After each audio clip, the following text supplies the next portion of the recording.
আমরা জানি যে প্রধান উপদেষ্টা ওয়ার্ল্ড ফুড ফোরামের ফ্ল্যাগশিপ ইভেন্টে যোগ দিতে তিনি গেছেন এবং এখানে এই প্রোগ্রামটার কথা অনেকে বলছে যে তিনি না গেলেও সফরে না গেলেও পারতেন, অনলাইনেও যোগ করতে পারতেন, এরকম মন্তব্য আছে, সমালোচনাগুলো আছে এবং খুব বেশি গুরুত্বপূর্ণ প্রোগ্রাম না। আমার প্রশ্ন হচ্ছে, এর আগেও আমরা দেখেছি যে মানে বেশ সফর নিয়ে সমালোচনা হয়েছে, মানে অন্তর্বর্তী সরকার কি বিদেশ সফরের এত প্রয়োজনীয়তা আসলে আছে কিনা, যদি একটু এক্সপ্লেন করেন। আমি তো ব্যক্তিগতভাবে মনে করি অন্তর্বর্তীকালীন সরকার বিদেশে মানে 14 মাসে 13 বার বিদেশ সফর করেছে অন্তর্বর্তী সরকার। আমি ব্যক্তিগতভাবে মনে করি উনি কম যাচ্ছেন, ওনার আরো বেশি যাওয়া উচিত। প্রথমত, আপনি কি মনে করেন প্রফেসর ইউনূসের বিদেশ সফর নিয়ে কোনো লোভ আছে? না না, আমি আপনার গণমাধ্যম কর্মী হিসেবে মানুষ কি মনে করে সেটা ইম্পর্টেন্ট। আচ্ছা, মানুষের জায়গায় আসে। আপনি অ্যাজ আই সেড আগের বারও, আপনি your very well travel person, আপনি জানেন যে বাংলাদেশ নিয়ে কিন্তু এখন সবার যে কিউরিওসিটি, এটা কিন্তু অত্যন্ত অর্গ্যানিক এবং পুরা বিশ্বে বাংলাদেশে কি হচ্ছে, কিভাবে হলো, গল্পটা কি, সবাই জানতে চায়। আমি মনে করি যে এই গল্পটা প্রচার করার প্রচার করার জন্যই ওনার প্রথমে এইসব প্রোগ্রামে অ্যাটেন্ড করা উচিত।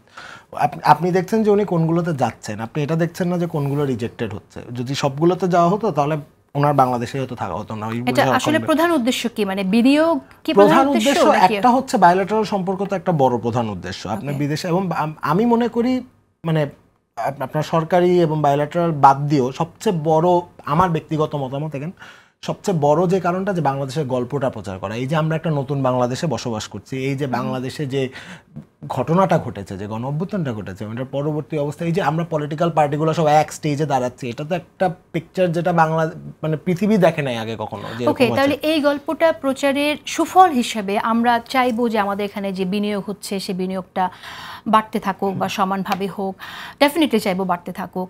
বা অন্যান্য দেশের সাথে এই যে কেউ অপকর্ম করেছে বলে, এই ম্যাল প্র্যাকটিস ছিল বলে যারা জেনুইনলি ভিসা নিয়ে যেতে চায় তাদেরকে যেন প্রত্যাখ্যাত হতে না হয়, সেই জিনিসগুলো চাই। সেখানে কেন এই ডেভেলপমেন্টগুলো সেই চেষ্টা হচ্ছে, সেই ডেভেলপমেন্ট যে হচ্ছে না তা তো না। না, আমি যেমনটা হচ্ছে, আমি ভিসা নিয়ে আমরা কথা বলেছি, আমরা যদি বিনিয়োগ নিয়ে কথা বলি তাহলে আমার মনে হয় যে একটু বলতেই হয় যে বিনিয়োগে চলতি বছরের একটু ডেটা দিয়ে বলি, জানুয়ারি থেকে মার্চ মাসে সরাসরি বিদেশি বিনিয়োগ বা এফডিআই বেড়েছিল 76%, আর দ্বিতীয় প্রান্তিক এপ্রিল জুনে সেটা বিদেশি বিনিয়োগ প্রায় 62% কমে গেছে। তাহলে পরিসংখ্যান পাল্টা চিত্র কেন দিচ্ছে? ওয়ার্ল্ড ব্যাংক তো অন্য কথা বলছে। ওয়ার্ল্ড ব্যাংকের ডাটাটাও যদি আমরা দেখি তাহলে বুঝতে পারবো যে কোন জায়গায় খাত আছে এবং কোন জায়গায় ইয়ে আছে। আমার কাছে কিন্তু মনে হয় যে আমাদের নাম্বারস কে কোন জায়গা থেকে বলছে এটার একটা যথাযথ ভেরিফিকেশন দরকার। এছাড়া আমি শেষ করে বিডার সম্মেলনের সময় আপনার অনুষ্ঠান থেকেই বলে আসছি যে বিনিয়োগটা এমনভাবে হয় না যে আজকে আমি আর আপনি কথা বললাম যে ঠিক আছে কালকে টাকাটা চলে আসবে।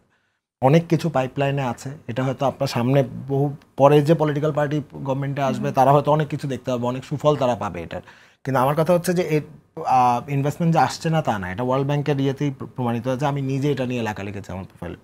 সো এইটা আমি আপনার যে বিনিয়োগ কমেছে, এটা আমি বাংলাদেশ ব্যাংকের পরিসংখ্যান আমি আপনি চাইলে আরো বলতে পারি, সেখানে আসলে নিট বিনিয়োগ ইকুইটি আসলে কমে গেছে, সেটাই আসলে আমি বললাম তো যে আপনি যেগুলো টিভিতে যেগুলো দেখছেন সেগুলো কিন্তু মানে জিনিসটা এরকম ভাবে হয় না যে আমি আর আপনি কথা বললাম যে বিনিয়োগটা আসবে। আমরা দেখতে থাকি বিনিয়োগগুলো আসে কিনা, যে আমরা তো সব যেখানে যা যা সফর যা যা হয়েছে সব ডকুমেন্টেড।